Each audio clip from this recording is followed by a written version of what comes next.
Hello అండి, welcome to my channel me Suma cooking. ఈరోజు మన ఛానల్లో రెసిపీ వచ్చేసి సాయంత్రం టీ టైంలో బ్రెడ్ల కోసం బయటికి వెళ్ళకుండా ఇంట్లోనే చాలా సింపుల్గా కేవలం ఒక 10 నుంచి 15 నిమిషాల లోపలనే ఇలా చిట్టి చిట్టి బ్రెడ్లు అయితే ప్రిపేర్ చేసేసుకోవచ్చండి. టేస్ట్ మటుకు చాలా బాగుంటాయి, చాలా సాఫ్ట్గా కూడా వస్తాయి. మరి ఇప్పుడు దాన్ని ఎలా ప్రిపేర్ చేసుకోవాలో వీడియోలోకి అయితే వెళ్ళిపోదామా. దానికోసం ఇక్కడ ఒక కప్పు వరకు మైదా పిండి తీసుకున్నాను. ఇలా తీసుకున్న పిండిని ఒక బౌల్లోకి వేసేసుకున్నాక దీంట్లోకి ఒక పావు టీ స్పూన్ వరకు వాముని కొంచెం క్రష్ చేసుకొని వేసేసుకోండి. మనకి బ్రెడ్లో వాము ఫ్లేవర్ అనేది చాలా బాగుంటుంది.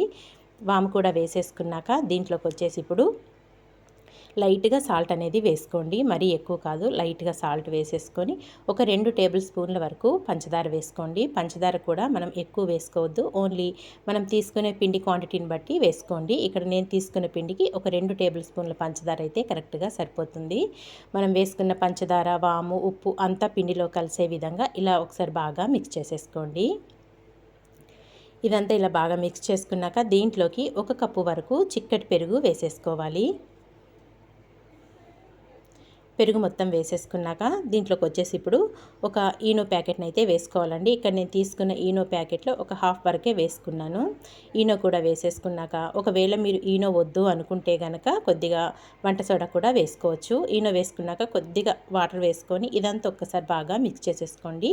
ముందే వాటర్ యాడ్ చేయకుండా పిండిలో చక్కగా మనం వేసుకున్న పెరుగంతా కలిసే విధంగా ఒకసారి చేతితో బాగా కలుపుకోండి.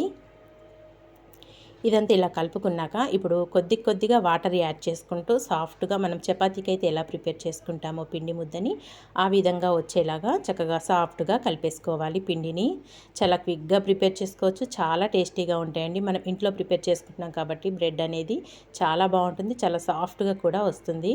ఇలా సాఫ్ట్గా పిండి కలిపేసుకున్నాక ఒక టేబుల్ స్పూన్ వరకు ఆయిల్ వేసుకొని మళ్ళీ పిండి అంతా బాగా కలుపుకోండి. మనం ఇలా నూనె వేసుకోవడం వల్ల మనకి పిండి అనేది ఆరిపోకుండా చక్కగా సాఫ్ట్గా ఉంటుందన్నమాట. చూసారు కదా, ఇదంతా ఇలా బాగా కలుపుకొని ఇంక ఇప్పుడు మూత పెట్టేసి ఒక 15 నిమిషాలు పక్కన పెట్టేసుకుందాము.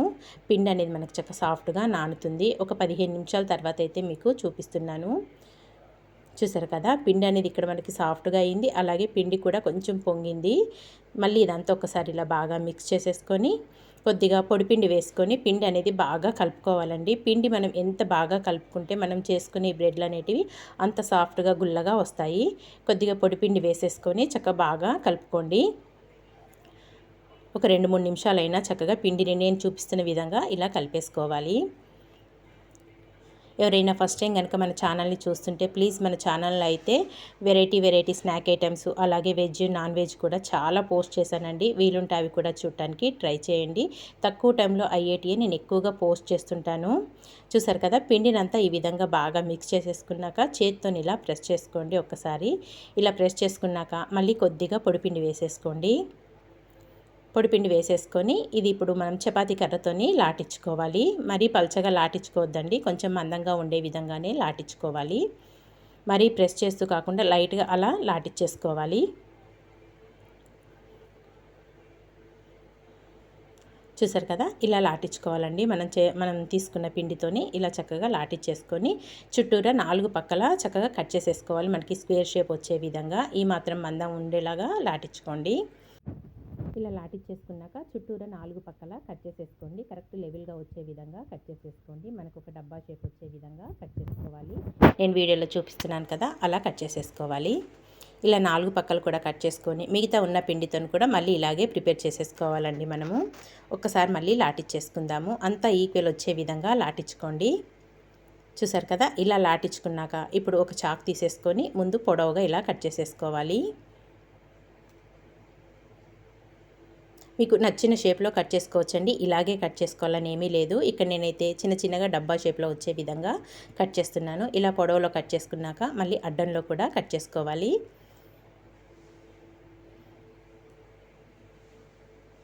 ఇలా మొత్తం అన్నిటినీ ఇలాగే కట్ చేసేసుకోవాలండి. చూసారు కదా, ఇలా కట్ చేసేసుకొని ఈ పీసులను అయితే తీసుకొని ఒక ప్లేట్లోకి అయితే పెట్టేసుకుందాము. చక్కగా ఏమైనా ఎక్స్ట్రా ఉంటే ఇలా చేతితోటి ప్రెస్ చేసేసుకొని చక్కగా మనకి ఒక డబ్బా షేప్ వచ్చే విధంగా ప్రిపేర్ చేసేసుకొని అన్నీ ఒక ప్లేట్లోకి అయితే తీసేసుకుందామండి. చాలా సింపుల్గా ప్రిపేర్ చేసుకోవచ్చు, ఎక్కువ టైం కూడా పట్టదు. ఇలా ప్రిపేర్ చేసి పెట్టుకున్న బ్రెడ్లు మనకి ఒక వారం రోజులైనా పాడవకుండా చాలా ఫ్రెష్గా ఉంటాయండి. ఇక్కడ అన్నీ ప్రిపేర్ చేసుకొని పక్కన పెట్టుకున్నాక స్టవ్ పైన ఒక ప్యాన్ పెట్టేసుకొని ఆయిల్ వేసుకున్నాను. ఆయిల్ కూడా చక్కగా వేడైపోయింది. ఆయిల్ వేడయ్యాక మనం ప్రిపేర్ చేసి పెట్టుకున్నవి 1 బై 1 ప్యాన్లో ఎన్ని పడతాయో అన్నీ వేసేసుకోవాలి. ఇలా వేసేసుకున్నాక రెండు వైపులా మంచి గోల్డెన్ బ్రౌన్ కలర్ వచ్చే వరకు చిన్న మంట మీదే కుక్ చేసుకోవాలండి. కొద్దిగా స్పూన్తో ఆయిల్ చక్కగా వీటిపైన వేసుకుంటూ రెండు వైపులా మంచి కలర్ వచ్చే వరకు డీప్ ఫ్రై చేసేసుకోవాలి. నేను ఇక్కడ ఎక్కువ ఆయిల్ కూడా వేయలేదండి, లైట్గానే ఆయిల్ వేసుకున్నాను. మరి అవి మునిగే వరకు నేను వేయలేదు. చూసారు కదా, కొద్దిగా ఆయిల్తో కూడా చక్కగా ఫ్రై చేసేసుకోవచ్చు. ఇక్కడ ఒక పక్క అయితే కలర్ వచ్చేసినాయి. చూసారా ఎంత పొంగుతో వచ్చినాయో మనకి ఈ చిట్టి బ్రెడ్ అనేది. ఇక్కడ ఒక పక్కకు మంచి కలర్ వచ్చింది కదా, స్లోగా ఇప్పుడు అన్నిటినీ రిటర్న్ చేసేసుకుందాము. అన్నిటిని రిటర్న్ చేసేసుకొని రెండో వైపు కూడా మంచి కలర్ వచ్చే వరకు డీప్ ఫ్రై చేసేసుకోవాలండి. చక్క అటు ఇటు కలుపుకుంటూ మంచి రంగు అనేది రావాలి మనకి. బ్రెడ్ అనేది చక్క సాఫ్ట్గా గుల్లగా చాలా బాగా వస్తాయండి. బయట నుండి కొని తెచ్చకుండా ఇంట్లోనే ఇలా ప్రిపేర్ చేసుకుంటే చాలా హెల్తీగా చాలా టేస్టీగా కూడా ఉంటాయి. ఒకవేళ మీకు మైదా పిండి వద్దు అనుకుంటే గోధుమ పిండితో కూడా ప్రిపేర్ చేసుకోవచ్చండి, చాలా టేస్టీగా వస్తాయి.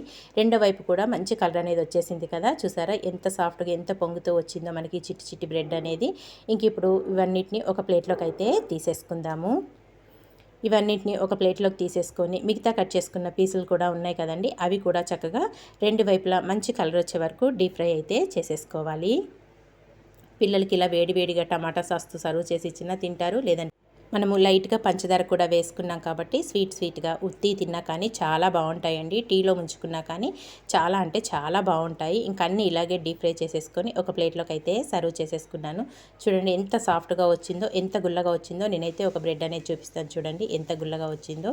చాలా బాగుంటాయండి. మరి మీకు ఈ బ్రెడ్ అనేది నచ్చిందా? నచ్చితే మీరు కూడా తప్పకుండా ఈ విధంగా ట్రై చేయండి. ట్రై చేశాక మీకు ఎలా వచ్చిందో ఒక చిన్న కామెంట్ చేయడం మాత్రం మర్చిపోవద్దు. ఇలాంటి మంచి వీడియోస్ కోసం వెంటనే మరి మన ఛానల్ సబ్స్క్రైబ్ చేసుకోండి ఫ్రెండ్స్. వీడియో నచ్చితే మీ ఫ్రెండ్స్కి రిలేటివ్స్కి షేర్ చేసేయండి. Thank for watching.